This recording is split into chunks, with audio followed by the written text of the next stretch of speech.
નમસ્કાર, આપ જોઈ રહ્યા છો નેશન પ્લસ ન્યૂઝ. હું છું આપની સાથે હેતલ ભગત. સુરતના ડિંડોલીમાં આવેલ મિલેનિયમ પાર્ક સોસાયટીમાં ઇલેક્ટ્રિક મોપેડ બાઇકને એક્સ્ટ્રા બેટરી આખી રાત ચાર્જિંગમાં મૂકતા બ્લાસ્ટ થઈ હતી. સુરતના ડિંડોલીમાં આવેલ મિલેનિયમ પાર્ક સોસાયટીમાં આગ લાગવાની ઘટના બની હતી. મિલેનિયમ પાર્કના ઘર નંબર 647માં બેટરી બ્લાસ્ટ થતા આગનો બનાવ બન્યો હતો. તાત્કાલિક ધોરણે ડિંડોલી ફાયર સ્ટેશનની ગાડીઓ સ્થળે પહોંચી આવી અને કાબુ મેળવ્યો હતો. ઘરની બહાર મૂકવામાં આવેલી બેટરી આખી રાત ચાર્જ કરતા વહેલી સવારે બ્લાસ્ટ થઈ હતી.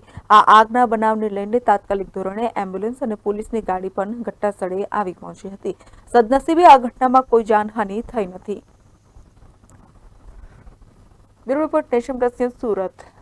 સમાચારોના સતત અપડેટ મેળવવા માટે અમારી નેશન પ્લસ ન્યૂઝની યુટ્યુબ ચેનલને સબસ્ક્રાઇબ કરો, બેલ આઇકન દબાવો અને જોડાયેલા રહો ફેસબુક, ઇન્સ્ટાગ્રામ અને ટ્વિટર પર.